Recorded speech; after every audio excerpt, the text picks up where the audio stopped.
If you're following Throne and Liberty, you probably knew about the developer meetup and the live Q&A session. But since the whole stream was in Korean, the chances are you have no idea what was said and what is coming. But fear not, I am here to bring you the latest and greatest of Throne and Liberty updates. Without spoiling anything, the new content and quality of life updates are insane. But there are also some concerns about the current ongoing problems that I will talk about more later in the video during the Q&A session. The stream started with a cinematic gameplay trailer from the new area Talandre, which was playing in the background since this video started, if you didn't notice. First impressions are amazing. The areas, the bosses, the monsters, and the whole vibe of the new area is simply top notch. Just imagine if this cinematic trailer was shown to millions during Summer Games Fest. Don't get me wrong, the trailer we got for Global was pretty good, but I still believe it was a missed opportunity. First, they introduced skill traits. If you are already familiar with weapon traits, these do exactly the same thing. They enhance your skills. These traits are very strong and you will have to spec into them, being able to freely choose what to spec, and it does seem you can go very deep into one skill. On that same UI we can see that there is also yet another new skill added for each weapon, which is also a great addition to the game. Skill traits slightly feel like the tripod system from Lost Ark, except you won't have an easy time to fully spec every skill. On the screen they showed 3 skills and their respective unlockable traits. So going from left to right, the traits on Fireball are no cast time, casting while moving, 3 meter AoE radius, 20% projectile speed, and change into charging skill, holding down the key.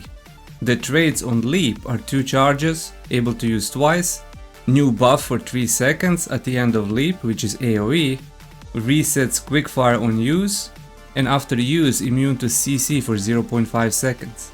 The traits on Salvation are changed into offensive buff, change it into an AoE for reduced effect and increased duration.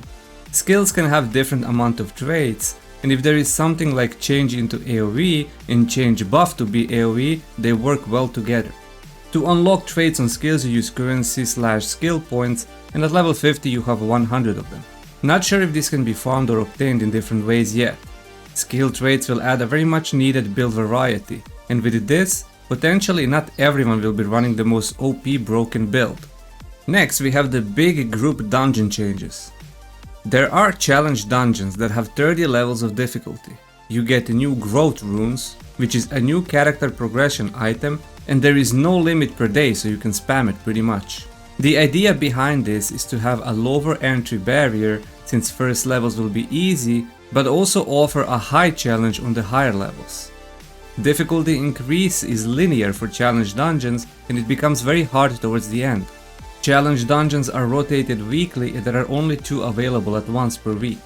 The highest rewards will be earned at level 14 and every other level after cleared is just for bragging rights and ego.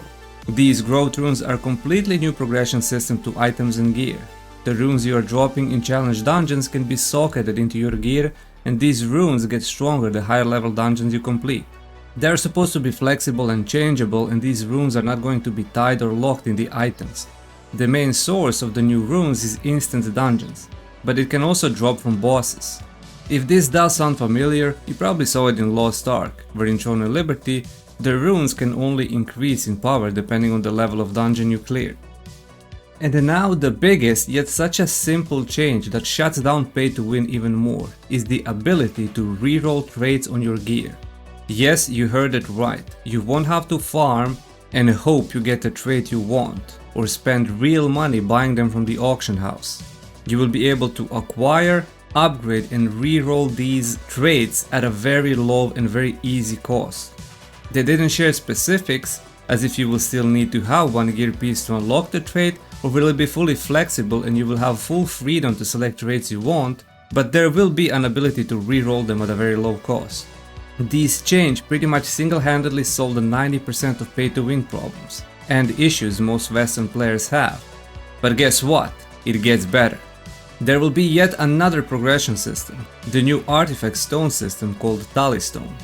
You can equip these stones and they give you different unique effects. And there are also set bonuses.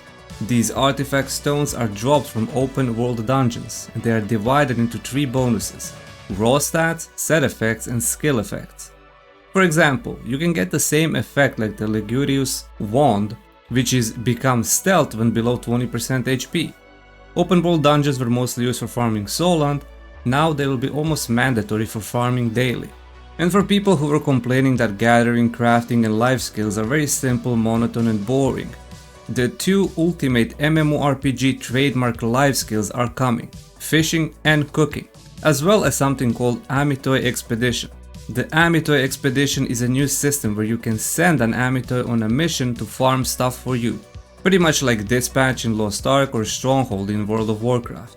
The new area called Talandre is being added as well. It is massive, it increases the level cap to 55, and it includes 6 new zones, 3 new dungeons, 4 field bosses, 2 arch bosses and 5 new dungeons. The rewards will be open world epic tier 2 gear, co-op dungeon epic tier 2 gear, including accessories, field boss epic tier 2 gear and a completely new arch boss gear. This new gear won't be a huge power spike compared to the current ones, and the arch boss gear isn't also going to be completely broken. Also, they shared some cool new upcoming costumes and cosmetics, which you can see on the screen. Lastly, they have shared the roadmap for all these changes, which is as follows. On the 24th of July, Throne of Liberty Korea is getting skill traits, challenge dungeons, easier character growth, rune system and life skills. On the 21st August, Throne of Liberty Korea is getting new Talandra area and artifact stones.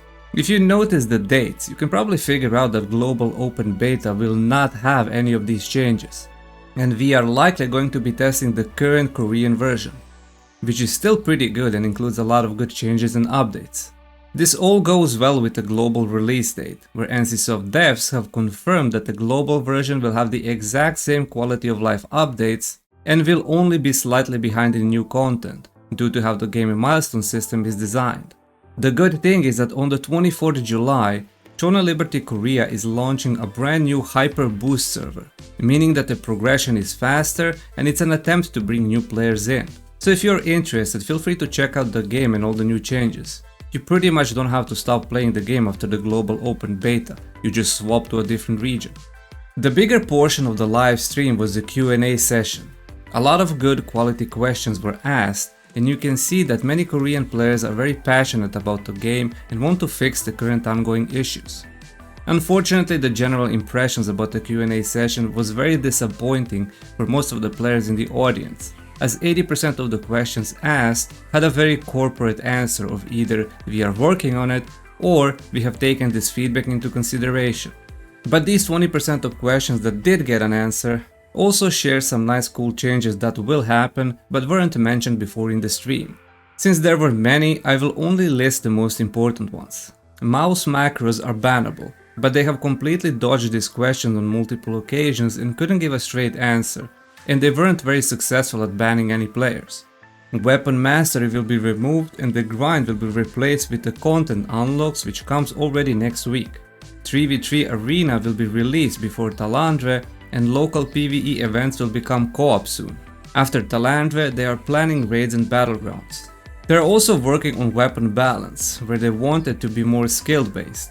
There is a bug that some skills ignore defense, Balandir crossbow poison, and they want to increase the time to kill. They acknowledge that Gradesford is trash, but they claim that the changes on how offhand weapon effects can be triggered gives it potential. Developers think that adding more AoE skills will help with zerging. 3v3 arena is added for small scale PvP as well. Arenas will have battle points or ranking and seasons. They have internal testing next week. Players had complaints about the current blessing in the cash shop, but developers reassured the players that this is the only thing and it's in the same category as Battle Pass and they won't be increasing pay to win further. Regarding bots farming runes, they said that runes will be bound on pickup, and abyss points will be spent in much less time, in around 30 minutes. Main source of runes will be from co-op dungeons. In regards to how they plan on dealing with bots, they said what other games out there completely banned bots. They explain how bots are endless and are potentially considering to changing to subscription model. The reason why Talandra is in epic tier 3 gear is that they are planning to add legendary gear from 12-man raids in January. Talandra is not intended to be a reset for progression. There will also be an option for party farming, as solo farming creates balance issues where the party distribution will be changed to allow loot distribution to fit for party farming. New life skills will be solo content, and they are working on a form of infinite tower for solo players. And lastly, Canon asked a question regarding Western monetization and suggested removal of Lucent or turning it into a farmable in-game currency. And the developers answered that monetization between Korea and global will be the same, but they are in discussions with Amazon. Quality of life changes, including all reworks, will be applied on both versions, but the global version will only be behind in content.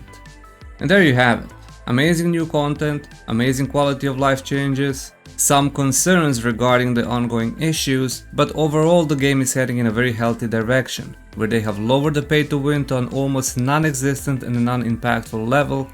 They have added new progression system, new content, new PvE and PvP balance changes, added many new options and content for solo players, and the best thing about all of this is that the global version of Throne of Liberty will be getting it all on release day. If these news and updates don't make you excited about at least trying the game, then I honestly don't know what else I can say to convince you. If NCSoft finds a way to deal with bots and macro abusers before global release day, I can guarantee that it will have a very long lifespan, as Throne of Liberty simply ticks many boxes that MMORPG players crave. With continuous updates, transparency and communication, we are in for a wild ride with this one. Get hyped and I'll catch you in the open beta.